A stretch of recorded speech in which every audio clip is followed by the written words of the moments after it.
কয়টা ফোন? 3টা ফোন। আরেকটা কই? কার ফোন দা তুই পরকিয়া কর? কার ফোন দিয়ে পরকিয়া করছ রে বোন? আমি কারো ফোন দিয়ে পরকিয়া করি না। একটা ফোন তো তার বাবা দিতে পারলো না। এ দেখেন এমডি রাজার সাথে কি কথা হচ্ছে। আসসালামু আলাইকুম দর্শক ভাই, এত শীত লাগে কেন? তো আজকের ভিডিওটা না টেনে সম্পূর্ণ দেখবেন, ওকে?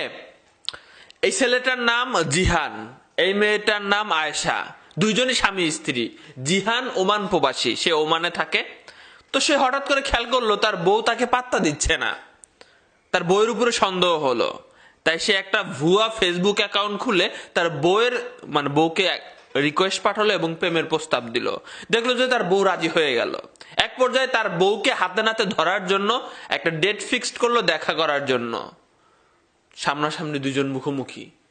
বউ দেখে, কি রে, তো আমার স্বামী, এর সাথে আমি পরকীয়া করেছি, হ্যাঁ? মাথায় হাত। ঝগড়া ঝামেলার সৃষ্টি হয়ে যায় প্রকাশ্যে। মানুষজন সেটার ভিডিও রেকর্ড করে ফেসবুকে ছেড়ে দেয়। ভিডিওটা আপনারা দেখেছেন।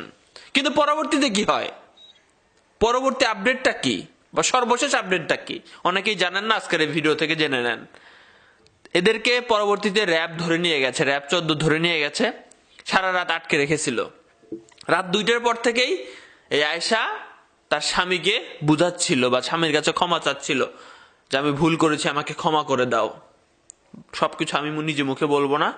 তো সিসিটিভি বাংলা নামের একটা ইউটিউব চ্যানেল দেখলাম যে এই জিহানের ইন্টারভিউ নিয়েছে। চলেন আমরা সেই ইন্টারভিউটা একটু দেখি।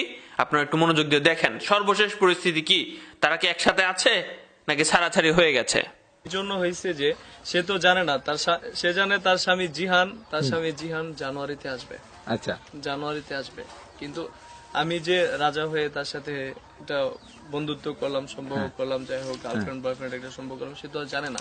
তো জানে না, এটা কিভাবে না জানে? তো অনেকে তো বলতেছে তো এটার মধ্যে এই ঘটনার পিছনে অনেক কিছু লুকোচুরি আছে। তো না জানার কারণ কি? আপনার সাথে তো একটা লোকে যখন দেখা করবো, অবশ্যই আপনার ছবি বা আপনার ভিডিও কল আপনার দেখা, এই বিষয়টা একটু ক্লিয়ার করতেন। আমার ছবিটা যখন সে চায় তখন আমি আমার ফ্রেন্ডের ছবি দিই। আচ্ছা, তখন যখন আপনার সাথে কথা তো প্রিয় দর্শক এবং শ্রোতা যে যেখান থেকে আমাদের এই ভিডিওটি দেখছেন, তো সবাই আশা করি আল্লাহর রহমতে ভালো আছেন। তো আপনাদের এই বর্তমানে যে বিষয়টা ভাইরাল হয়েছে, তো ইউটিউব এবং ফেসবুকের মধ্যে জিহান ভাই, তো তিনি তার ওয়াইফ নিয়ে যে ঘটনাটা ঘটছিল, তো সবকিছু ভাইরাল হয়েছে। তো অনেকে অনেক ইউটিউব ফেসবুকের মধ্যে অনেকে এই জিনিসটা অনেকভাবে বিভিন্ন প্ল্যাটফর্মের মধ্যে ধরেন ঘটনা ঘটছে একটা, তারপরে এটাকে আরেকটা ভাবে অনেক কিছু ভাবে রূপান্তর করতেছে। তো আমরা এই জন্য জিহান ভাইয়ের বাড়িতে আসছি, তো জিহান ভাইয়ের সাক্ষাৎকার নিতে। ভাই আসসালাম আলাইকুম। ওয়ালাইকুম আসসালাম। হ্যাঁ, কেমন আছেন প্রথমে জানতে চাইতেছি? জি, এখন আলহামদুলিল্লাহ ভালো আছি। আপনার মন মানসিকতা কি এখন ভালো আছে? জি, ভালো আছি। তো ভাই আমরা তো জানি আপনি একজন ওমান প্রবাসী। তো ওমান থেকে আপনি প্রথমে আপনি বাড়িতে না এসে আসছেন হইলো ঢাকা। তো ঢাকা এসে তারপরে আপনার যে ঘটনাটা ঘটছিল, তো প্রথমে জানতে চাই কি ঘটনাটা ঘটছিল, তারপরে এখন কি অবস্থা আছেন, সবকিছু একটু শেয়ার করতেন, জাতি জানতে চাই আপনার এই কাহিনীগুলি। জি, অ্যাকচুয়ালি আমি পুরনো ব্যাপারে কিছু বলতে চাই না। আমি তো 28 তারিখে র্যাঙ্ক করি বাংলাদেশে, 28 তারিখে র্যাঙ্ক করি। তো যে একটা বিষয় আমি আমার শ্বশুর শাশুড়িকে ফোনে বলে বুঝাতে পারি নাই, জি, সেই বিষয়টা আমি প্রমাণ করার জন্য এক্সপোর্টে সেটা আমি দেশবাসীর কাছে তুলে ধরি। হ্যাঁ, তো তাকে আমি অনেক ভালোবাসি, আমার জীবনের চাইতে বেশি ভালোবাসি। হ্যাঁ। তো এই ভালোবাসা নিয়ে আমি তার পাশে যাই। আচ্ছা, এবং কি আমার পরিচয় গোপন করি এমডি রাজা হয়ে। আচ্ছা। অ্যাকচুয়ালি আমার মেন নাম হচ্ছে জিহান। আপনার মেয়ের নাম জিহান। তো আপনার পরিচয় গোপন করে আপনার স্ত্রীর সাথে রিলেশন করেন প্রবাস থেকে? প্রবাস থেকে। আচ্ছা, তারপরে?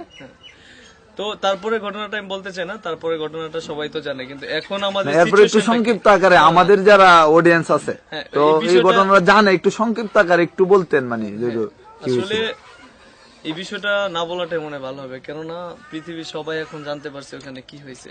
এখন আমরা কি সিচুয়েশনে আছি আমি সেটা বলতে চাই। আচ্ছা, বলেন। হ্যাঁ, তো আমরা র্যাব 14-তে থাকি, র্যাব 14 আন্ডারে থাকি। এক রাত একদিন, এক রাত দুদিন। আপনারা বলতে গেলে আপনার দুজন? হ্যাঁ, আমরা দুজন থেকে তার বাবা মা রাত 3টা বাজে র্যাব কাস্টডিতে থাকে। আচ্ছা, ওখানে যায় ওরা ভৈরব র্যাব 14-তে। ভৈরব র্যাব 14-তে? আচ্ছা, হ্যাঁ হ্যাঁ, ভৈরব বাস স্ট্যান্ড। তো ওইখানে যাওয়ার পর ওর ফ্যামিলি যায়, সারা রাত ওখানে থাকে। তারপর সে আমার ওয়াইফ রাতে সে বুঝতে পারে তার ভুলটা, রাত 2টার পর থেকে সে আমার কাছে ক্ষমা প্রার্থী। সে তার জীবন ভিক্ষা চায়, তার ফ্যামিলিকে বাঁচাতে বলে এমন ভুল আর যেন কোনো নারী না করে, আমি ভুল করছি, আমাকে ক্ষমা করে দাও। এই কথা আপনার ওয়াইফে বলছে? সেটা বলতেছে। তো আমি তো এখানে মানার প্রশ্নে আসি না। আচ্ছা, কারণ আমার জায়গায় অন্য কোনো স্বামী মানবে কিনা আমি জানি না। আচ্ছা। তো সারা রাত্র যারা নাইটে ছিল র্যাব 14 আর র্যাব যারা ছিল এরা সারা রাত্র আমাকে বলল যে দেখো জিহান, ভালো কি নিয়ে সবাই বাঁচতে পারে, সবাই চলতে পারে, খারাপ কি নিয়ে কয়জন বাঁচতে পারে, দেখো তোমার দ্বারা যদি সম্ভব হয়, পসিবল হয়, তুমি তাকে ক্ষমা করে দাও। আচ্ছা তোমার যদি ভাবতে টাইম লাগে তুমি ভাবো, সকাল হইতে আরো 8 ঘন্টা বাকি, তার ভিতরে তোমরা দুজন ভাবো। তারপরে আমি চিন্তা করলাম যেহেতু জীবনের চাইতেও যাকে বেশি ভালোবাসি আর এত ভালোবাসে তার জন্য এত কিছু করা, তো সে একটা মিস্টেক তার দ্বারা হয়ে গেছে, এখন সে তার ক্ষমা চাইতেছে, ভুল স্বীকার করতেছে। আচ্ছা এখন তাকে মনে হয় বাঁচতে দেওয়াটাই ভালো হবে আর ক্ষমা করে দেওয়াটাই ভালো হবে। তারপর তার ফ্যামিলি বড় ধরনের স্টেটমেন্ট দেয়, ভবিষ্যতে আমার অবাধ্য হয়ে কোনো কাজ করবে না, আমার কথা শুনবে, সারা জীবন আমার সাথে থাকবে। তো আমার যদি কোনো ক্ষতি হয় তার রেফারেন্স ওরা নিবে, সেই ধরনের কিছু এভিডেন্স স্টেটমেন্ট তারা দেয়। তো সেই ক্ষেত্রে র্যাব বলছে যে ওই দিনই তার পরের দিন র্যাব বলছে, তার ফ্যামিলিকে বলছে, আমার শ্বশুর শাশুড়িকে বলছে আপনারা ওকে নিয়ে আপনার মেয়েকে জিহানের বাড়িতে রেখে আসবেন, প্লাস ওইখান থেকে আমাদেরকে ফোন করবেন। আচ্ছা তো আমার শ্বশুর শাশুড়ি আমাদের বাড়িতে রাখার পরে র্যাব 14 কে ইনফর্ম করে। তো এখনকার যে বিষয়টা আমরা ভালো আছি, আমি দেখতেছি আমার ওয়াইফের মন মানসিকতা, মেন্টালিটি সবকিছু চেঞ্জ। সেও আমাকে খুব ভালোবাসে। অ্যাকচুয়ালি সেটা শয়তানের চক্রান্ত, নয়তো শয়তানের চক্রান্ত না হলে এত বড় ভুল মানুষ করে না। আচ্ছা একটা বিষয় আমরা আপনার কাছে জানতে চাইতেছি, তো আপনি বললেন র্যাব 14 মধ্যে আছিলেন এক রাত, তো আপনার মানে আপনার ঘটনাটা আপনার যখন এই যে কুলিয়ারচর কালনী ব্রিজের মধ্যে ঘটনাটা ঘটছে তারপরে র্যাব 14 মধ্যে আছিলেন নাকি তার আগে?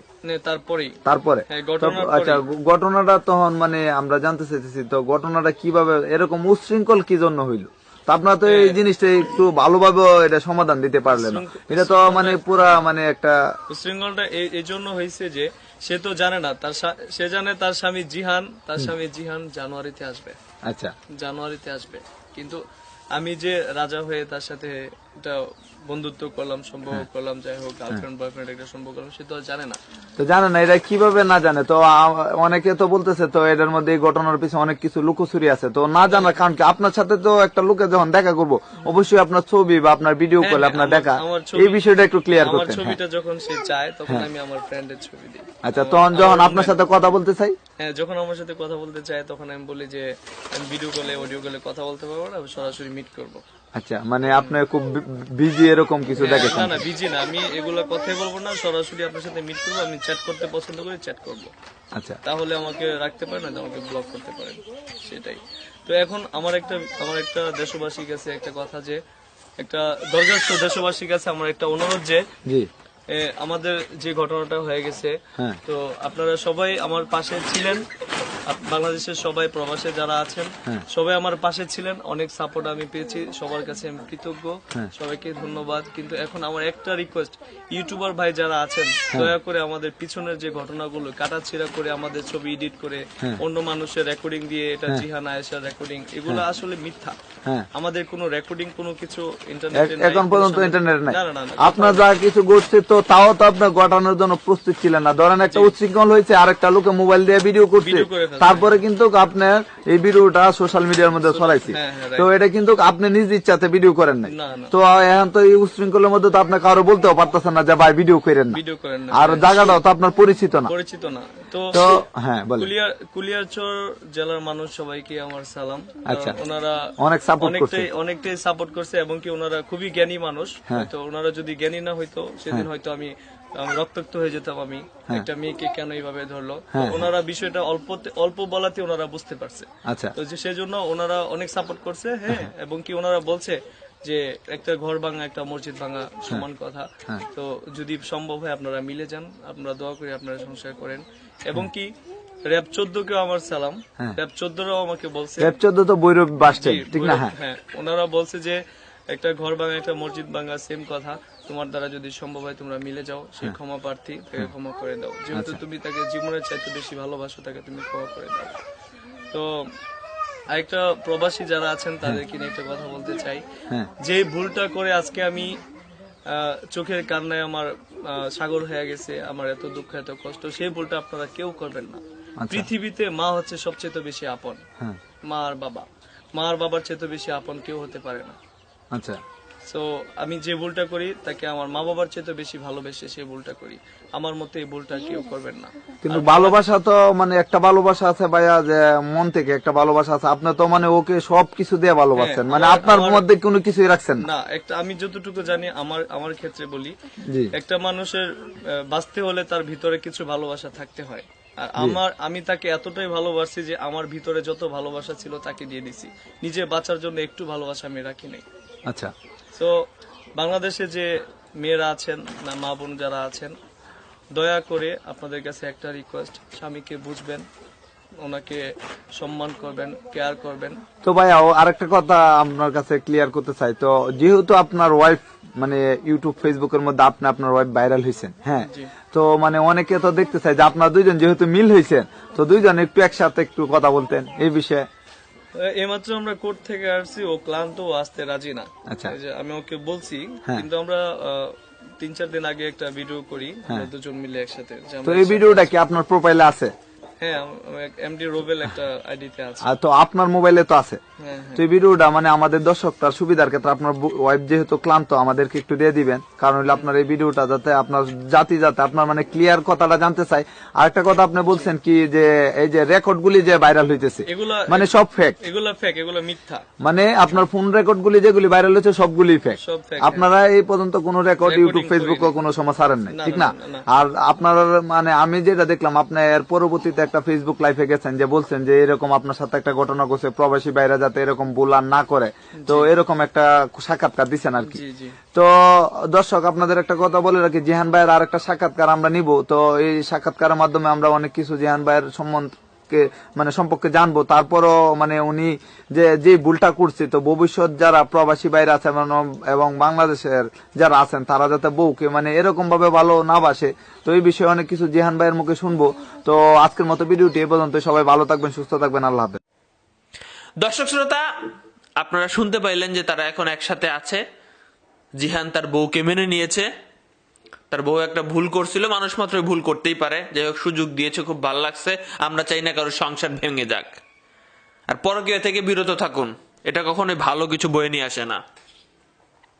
আর সবাই যারা বিয়ে করেছেন আর কি, আপনার বউকে সময় দিবেন, দেখে শুনে রাখবেন, এটা দায়িত্ব, কর্তব্য, ঠিক আছে? সুযোগ দিবেন না, বা তেমন তার মনটা যাতে অন্যরকম বা অন্যদিকে চলে যায় এরকম যাতে না ঘটে, সে ব্যাপারটা খেয়াল রাখা তার স্বামীর দায়িত্ব অবশ্যই। তারা সুখে শান্তিতে বসবাস করুক, এটাই আমরা চাই। আর যারা অনেক ইউটিউবার দেখলাম এদের গোপন ভিডিও লিংক, গোপন কল রেকর্ড ভাইরাল করতেছেন, অথচ কিছুই না, এগুলো করবেন না। আপনাদের কাছে রিকোয়েস্ট থাকবে। আল্লাহ হাফেজ।